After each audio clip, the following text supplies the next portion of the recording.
श्री परमात्मने नमः। ओम श्री सत्य गुरुदेवाय नमः। ये देखिए भगवान बता रहे हैं, ये छठे अध्याय का है 18वां श्लोक। ये 17 तक हो गए थे, तो ये है 18वां श्लोक। इस प्रकार योग के अभ्यास से अत्यंत वश में किया हुआ चित्त जिस काल में परमात्मा में ही भली प्रकार स्थित हो जाता है, उस काल में संपूर्ण कामनाओं से स्पृहा रहित हुआ पुरुष योग युक्त कहा जाता है।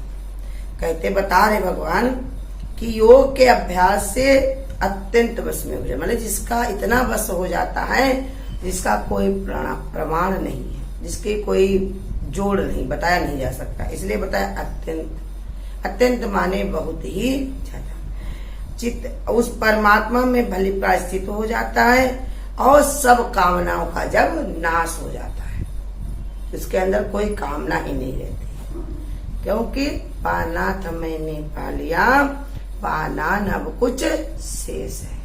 परमात्मा को पाने के लिए धरती पर आए थे, उसको जान लेता, समझ लेता है कि भगवान हमारे हैं और हम भगवान के हैं, तो फिर उसको और कुछ चाहिए नहीं होता। जैसे उनको बताया प्रहलाद को, प्रहलाद भगवान की भक्ति करते थे, भगवान ने जब उनके लिए अवतार ले लिया, भगवान खंबे से प्रकट हो गए, इतनी करुणा की, इतनी भक्ति की, उनका मान रखा, सम्मान रखा भगवान ने। तो प्रहलाद ने से भगवान ने कहा कि कुछ तो मांग लो। उन्होंने कहा मेरी मांगने की ही आदत खत्म हो जाए। ऐसे जिसका योग भगवान से जुड़ जाता है, तो उसके अंदर यही भावना रहती है कि कहाँ मांगो कुछ थिर ना रहे। कुछ भी अगर हम मांगेंगे तो वो संसार में छोड़ना पड़ेगा, कोई चीज को हम छोड़ देंगे, या जो चीज हम मांगेंगे वो चीज हमको छोड़ देगी। इसलिए सबका सब आसार है, यहाँ पर कुछ भी लेके चलने वाला नहीं है। जैसे सिकंदर को बताया कि सिकंदर क्या करता था, मुर्दों से भी, वो उस समय ऐसा समय था कि मुर्दों के मुंह में एक असरफी सोने की डाली जाती थी। जैसे आज देखो सब लोग कहेंगे सोना काट के थोड़ा सा मुंह में डाल दो, तो ऐसे उस समय ऐसा समय था कि सरफी डालने का था रिवाज। तो सरफी डाली जाती थी, तो वो क्या करता था, जितने लोग मरते थे उनका पता लगा करके रात में उनकी कब्र को खुदवा करके उसमें से सरफी निकलवा करके अपने जौन है अपना जो खजाना था उसी में डलवा देता था। एक जब संत मिले उनको तो कहने लगी ये क्या करते हो राजा, कुछ भी यहाँ से नहीं ले जा सकते हो, तुम इतना करते हो, बताओ। नहीं, कब्र में से भी निकलवा लेते हो। राजा ने कहा क्यों नहीं, ये हमारा है, हम क्यों नहीं लेकर के जाएंगे, हम लेकर के जाएंगे। उसने कहा देखो कि कोई मरते हुए इंसान को अगर तुम कोई चीज भी दे करके देखो तो उससे तुम्हें पता चल जाएगा कि वो लेकर जाता है कि नहीं। इसके कारण ही उन्होंने क्या किया, एक मरने वाला था उसके पास गए, कहा देखो जब तुम जा रहे हो तो हाथ में उनको सुई दी, कहा ये सुई लेकर के जाना, मैं राजा हूं, मैं तुम्हें आदेश देता हूँ। उसने कहा ठीक है भाई। सुई उसने हाथ में पकड़ी और कुछ समय था उसका मरने का, इसलिए वो शरीर छोड़कर चला गया, लेकिन वो सुई उसके हाथ में लगी। तब राजा ने सिकंदर ने मरम भाई निगाह से देखा और समझा, उसको बुद्धि लगाई कि सच में ये शरीर ही जब यहाँ रहने वाला है, तो शरीर से संबंधित जो चीजें बनी हुई है, हाथ में पकड़े हुए, साथ हाथ लिए हुए, कि जब ये शरीर ही हमारा नहीं जा रहा है तो इससे भगवान ने कहा इसमें से और क्या जा पाएगा संसार का। तब से उसने ऐसे समय आया तो उसने इतना दान पुण्य किया, इतना बड़ा भगवान का भगत बना, और साथ में उसने ये भी ऐलान करवा दिया कि अगर जिस दिन हमारी जो है हमारी जो शरीर शांत होगा मेरा, जिस दिन हमारी जो वो निकले अर्थी, उस दिन मेरे दोनों हाथ खुला छोड़ देना चाहिए बाहर, और जिससे संसार देखे और शिक्षा ले कि जिसके लिए तुम इतना परेशान होते हो, कि माया के लिए, रुपए के पैसे के लिए, मान के लिए, सम्मान के लिए, वो सब मैं यहीं पर छोड़ करके जा रहा हूँ। तो इसलिए समझा रहे कि जिसका मन अत्यंत वश में हो जाता है तो फिर उसकी कामना नहीं रहती है, क्योंकि वो जान लेता है कि संसार की कोई भी चीज है वो उसमें कुछ भी सार नहीं है, सब बेकार है। तो इसलिए वो कामनाओं से, स्पृहा रहित माने कामना, और क्या होती कामना, इच्छा और स्पृहा। कामना जो होती है हमारी वो हम भगवान से कहते पूरी करने को, इच्छा होती वो हम गाया करते हैं रोज, हमारी ये इच्छा है, हमारी वो इच्छा है। स्पृहा होती है जो हमारे अंदर बारीक पड़ी है पूर्व जन्मों की, वो हम जानते भी नहीं, कहते भी नहीं, लेकिन समय आने पर वो हमारे सामने आ जाती है, क्योंकि हमारा प्रारब्ध हमारे साथ में है। तब हम कहते हैं हमारे कहीं न कहीं ये पड़ा था, इसके कारण ही हमको ये मिला। तो वही बताया हुआ स्पृहा रहित हुआ पुरुष योग युक्त कहा जाता है। तब भगवान ये उसको सर्टिफिकेट देते हैं योग युक्त का। तो कहते हैं योगी का संसार का कोई भी भोग ऐसा नहीं लगता जिसको पाने की वो इच्छा करे, क्योंकि सब में वो सार जान लेता है कि भगवान के अलावा संसार में कुछ भी नहीं है। क्योंकि जितने भी संसार के भोग है सब रोग है, सब छूटने वाले हैं और दुख को ही देने वाले हैं। जितना सुख मानते हैं उतने ही हम दुख को बटोरते हैं, जितना हम हंसते हैं उतना ही रोते हैं। जिसको देखकर हम बहुत सिहाते हैं, खुश होते हैं, वही हमारे दुख का कारण बन देता है। तो इसलिए समझा रहे भगवान की इच्छा नहीं रहती, उसके अंदर कोई ऐसा भोग नहीं लगता जिसे पाने की वो इच्छा करे, क्योंकि वो सार को जान गया। अच्छी तरह समझ लेना चाहिए कि उसके चित्त द्वारा जानबूझकर भोगों को त्याग नहीं किया जाता। वो अपने आप नहीं त्याग करता, क्योंकि उसके अंदर जो असार भरा उसको देख लेता। विषयन को विषम जान के तज विषयन की आस। जितने भी विषय हैं उनमें जो विष भरा है वो तत्व से जान लेता है, तो फिर उसकी आशा नहीं करता। संसार में कुछ ही फेंकनी नहीं है, वस्तु न तोड़ो मोह तोड़ दो, यही सबको फंसाता है। तो इसलिए भगवान बताते हैं कि उसको तत्व से जान लेता है, इसके कारण वो अपने आप जानबूझकर उसका त्याग नहीं करता है, लेकिन उसमें उसका मन नहीं रहता। वो जान लेता है कि एक परमात्मा के अलावा और सब असार है और किसी से हमारा कुछ भी लेना नहीं है। तो इसलिए बल्कि संसार के भोग इतने तुच्छ, रसहीन और व्यर्थ का बोझ लगने लगते हैं। ये समझा रहे भगवान कि संसार में जितने भी भोग हैं ये सब तुच्छ है। और उन्होंने बताया ना, ये सब क्या है, कौवा के विष्टा के बराबर है। संसार के जितने भी भोग लोग सोचते हैं बहुत अच्छा है, लेकिन जितने भी भोग हैं वो सब तुच्छ है, क्योंकि उसके अंदर भगवान ने कहा ये सब कौवा के विष्टा के बराबर है। लोग बड़ी बड़ी बातें करते हैं, मेरे पास गाड़ी है, घोड़ा है, घर है, द्वार है, ये मैंने पैदा किया, वो मैंने किया। तो गुरु कहते हैं जितना ये बकते हैं ये सब झूठ ही बोलते हैं, क्योंकि सब है तो भगवान का। इसलिए वो जानते ही नहीं ये तुच्छ है, बिल्कुल बेकार है, और हमारे दुख का सब कारण भी बनते थे, हैं भी हमारे नहीं, और हम मान भी बैठते हैं, और उसी मानने के कारण हमारे कर्तापन पड़ा रहता है, और यही कर्तापन के कारण बार बार हमको जन्मना और मरना पड़ता है। इसलिए इस तुच्छ चीजों में अपने मन को रमा करके नहीं, एक परमात्मा में मन को रमाते हैं, जो भगवान से युक्त हो जाते हैं। रसहीन और व्यर्थ का बोझ लगने लगते हैं, सब में भगवान ने कहा रस निकल जाता है, क्योंकि उसमें उनको विषयों में विष दिखाई पड़ने लगता, रस नहीं आता।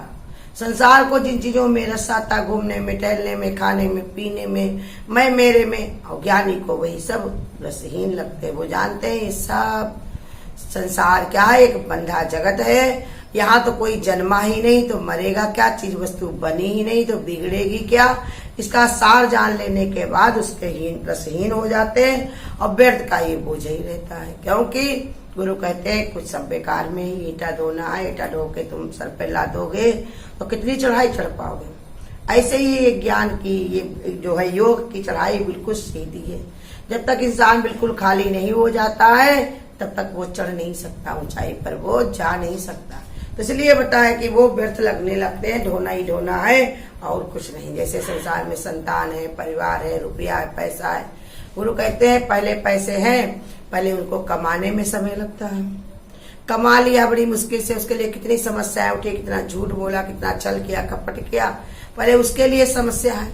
और उसके बाद में वो जब मिल जाए उसके रख रखवाव में बड़ी समस्या, फिर हम किसको दें उसकी समस्या है। इसलिए बताए संतानें होती है, पहले उनको पैदा करने में कितनी समस्याएं होती हैं, पैदा हो जाए तो उसके पालने पोसने में कितनी समस्याएं रहती हैं। अब पाल पोस दो, बड़े नालायक निकल जाए, अच्छे ना निकले तो उसकी समस्या रहती है, वो अच्छे निकल जाए तो हमारा मन उसी में रह जाता है कि हमारे जैसी कोई संतान नहीं। ऐसे सब बोझ ही है हमारे लिए।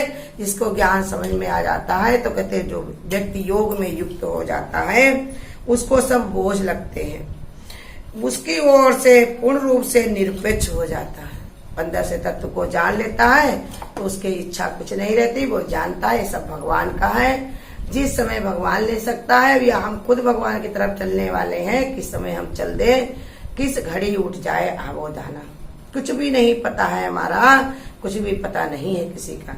तो ऐसे लगने लगते हैं। साधारण संसारिक मनुष्य को जिन भोगों को प्राप्त होने पर थोड़े से सुख का आभास होता है, उसकी तुलना में ध्यान योगी को भगवान में स्थित हो जाने पर करोड़ों गुना आनंद का अनुभव होता है।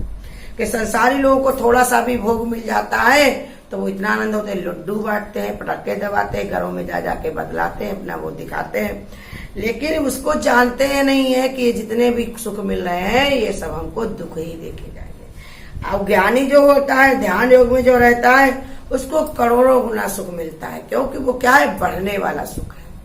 भगवान की तरफ हमारा चित्त जुड़ जाए, भगवान की तरफ हमारी भक्ति हो जाए, भगवान से हमारा प्रीति हो जाए, तो घटने वाली नहीं है, दिन पर दिन बढ़ती रहेगी।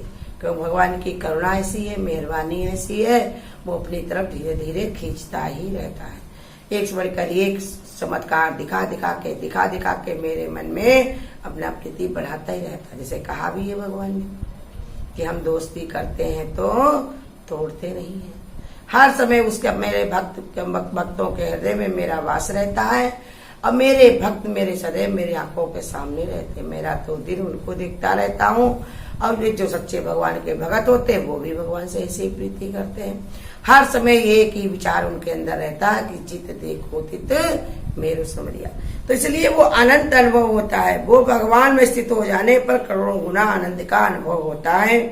इसलिए संसारिक भोगों के प्रति उसमें उपेक्षा का भाव जागृत हो जाता है। कहते जब उसको सुख मिलता है परमात्मा की ओर अनंत गुना, तो संसार के सुख से वो उपेक्षा माने उससे उपराम हो जाता है। उपेक्षा माने उसकी कोई इच्छा नहीं रहती, हट घुमा लेते अपने मन को, भाव जागृत हो जाता है। वो कहता है ये सब क्या है, बहुत बड़ी बात थोड़ी है। सुत दारा और लक्ष्मी पापी के घर होए, और संत समागम हरिकथा दुर्लभ प्रसिद्ध होए। ऐसे ही तुलसीदास जी ने लिखा है कि रुपया पैसा लड़के जोड़ी सब संसार में कोई नई बात नहीं है। पता नहीं कितनी बार बनती है और बिगड़ती है, कितनी बार चीजें पाई जाती है और चली जाती है। राजा बने भिखारी, दौलत का क्या भरोसा, जवानी तो दीवानी होती है, आज है और कल नहीं है। इसलिए समझा रहे भगवान कि इसका जो तुम अनुभव करते हो ये जानने वाला है, लेकिन भगवान की ओर अगर तुम चले बढ़ लिए तो ये 1000 गुना करोड़ों गुना होकर के तुमको मिलने वाला है। करोड़ों गुना होकर के माने सब भगवान मेरे जन्मों जन्मों के पुण्य हमारे इकट्ठा करके अपनी भक्ति में बहा देता था, भक्ति की रस में भिगो देता है। टोपियों को देखो कितनी भक्ति थी, जिसके कारण उन्होंने जन्म भी लिया था धरती पर, और जब भगवान को पाई तो उसी में ही ओतप्रोत हो गए, उन्हें कुछ भी होश ही नहीं रहा। ऐसे ही भगवान की भक्ति का परम आनंद यही है कि फिर उसी में रम जाता, उसे न दुख का पता चलता, न सुख का पता चलता, न पाने का, न खोने का, न लेने का, न देने का। एक भाव रहता है। जैसे भगवान सुख स्वरूप है, ऐसे ही भगवान का भक्त भी सुख स्वरूप ही हो जाता है। जो उससे मिलता है, जिससे वो मिलता है, जो उससे पाता है, जो जिसको देता है, सबको आनंद का ही बांटता रहता है। जीवन है आनंद भरा, आनंद सब में हो लो। परमात्मा में रम जाने से, परमात्मा में लग जाने से यही 1000 गुना, जिसका कम नहीं होता, दिन पर दिन बढ़ता ही रहता है। इसलिए भगवान ने कहा वो कभी खत्म नहीं होने वाला है।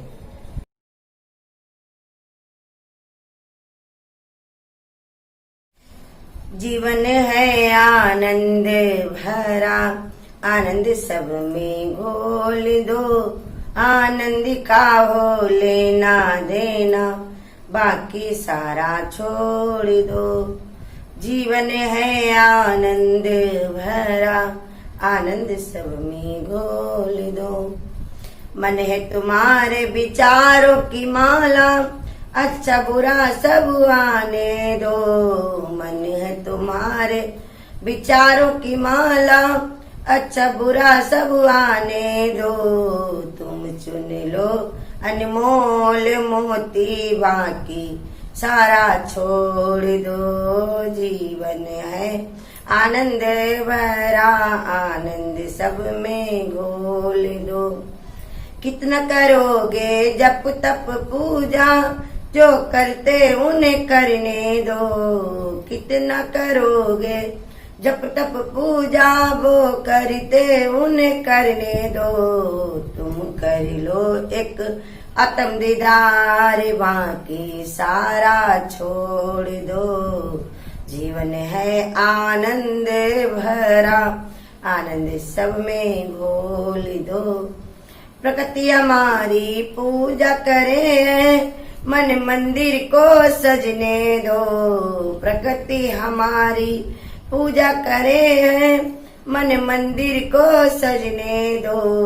भक्ति का नन्ना दीप जला लो, बाकी सारा छोड़ दो। भक्ति का नन्ना दीप जला लो, बाकी सारा छोड़ दो। जीवन है आनंद भरा, सब में आनंद घोल दो। दुनिया के ये रिश्ते नाते धीरे धीरे खुलने दो। दुनिया के ये रिश्ते नाते धीरे धीरे खुलने दो। हाथ पकड़ लो सतगुरु का और बाकी सारा छोड़ दो।